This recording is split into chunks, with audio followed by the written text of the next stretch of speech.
started 9 o'clock Sunday evening, October 8th, 1871, and burned until October 10th, 1871.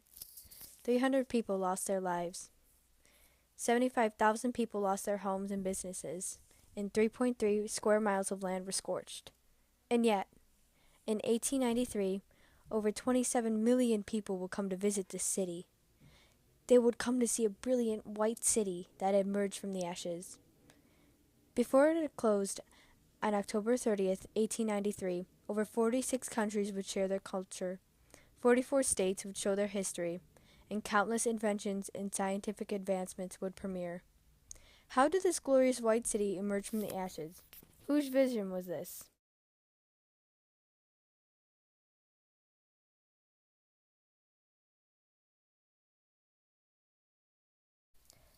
The United States' reputation had been blemished at the Exposition Universelle in Paris in 1889, the same event that would reveal the Eiffel Tower to the world. The U.S. had embarrassed themselves by a poor representation of the nation at this fair, with no true planning or artistry invested in their exhibit. This event they hosted would have to out-Eiffel Eiffel, and would have to establish America as a sophisticated and cultured nation. 4 cities immediately volunteered: Washington, D.C., New York, St. Louis, and Chicago.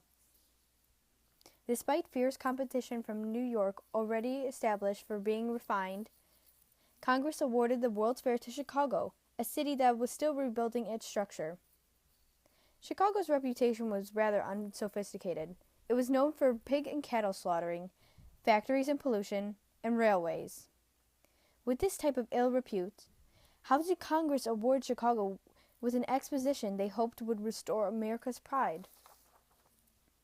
Chicago had spirit. It was proven by the determination and speed in which they rebuilt the city after the Great Fire. The rebuilding was not only successful structurally, but it established Chicago as the leader in commerce, manufacturing, and architecture. One of the men responsible for this great architecture was Daniel Burnham. Daniel Burnham was born in September 4th, 1846 in Henderson, New York. In 1855, when he was 9, his family moved to Chicago, where his father worked as a druggist. Burnham was a fantastic artist and was always sketching and drawing. However, school was difficult for him because he had a severe anxiety about tests. He flunked entrance exams to Harvard and Yale. Burnham didn't have direction when it came to his career.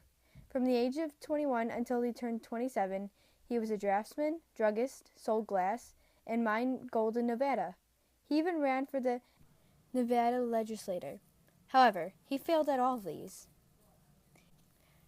In 1872, he joined an architecture firm as a draftsman and met the man who would become his partner, John Wellborn Root. Burnham rose to prominence by creating and building the Masonic Temple building. The firm grew, and Burnham gained favor among Chicago's elite for his determination and talent as both an artist and architect. For this reason, when the fair had been awarded to Chicago, the committee chose Daniel Burnham over the many gifted architects of the city. With the help of Frederick Law Olmsted, the designer of New York's Central Park, the site chosen for the fair was Jackson Park, which was described as a desert of sand and stagnant pools into a beautiful landscape. The site wasn't approved until October 30th, 1890.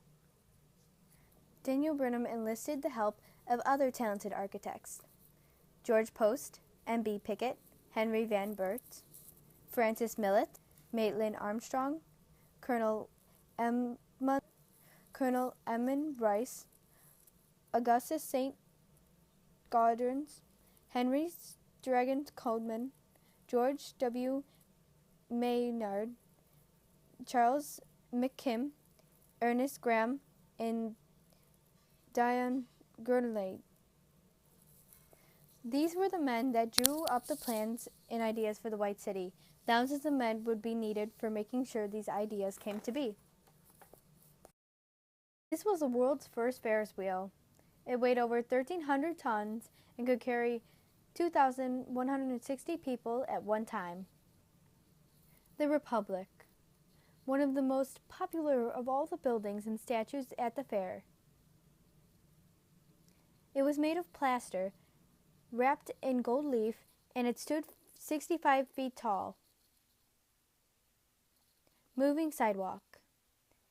It was used to carry 6,000 fairgoers to the fair at 5 cents a seat. It extended 2,500 feet into the lake. Electricity. Electricity was everywhere. At night, the fair was lit up by thousands of light bulbs. Running water and plumbing. Most people didn't have plumbing in their homes or even running water.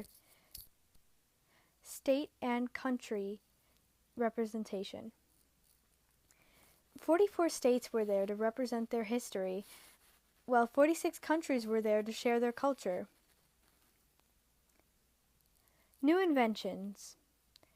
There were new inventions such as juicy fruit gum, cream of wheat, shredded wheat, Pabst Blue Ribbon, moving walkway, and the Ferris wheel.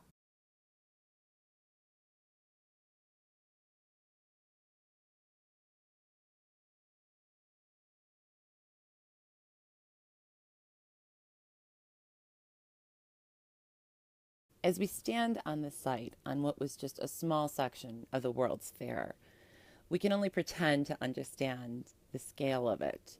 What's even more interesting and amazing is the time Burnham accomplished this in. Remember, he wasn't given the task of overseeing this until 1890, so he had less than 3 years to find the right people to assist with his vision, the funds to pay for it, and even more importantly, the people to build it. Also, we're out here freezing today. Chicago's winters weren't any warmer in the 1890s, and you can't exactly build buildings in weather like this. So he had less than those 3 years to finish this.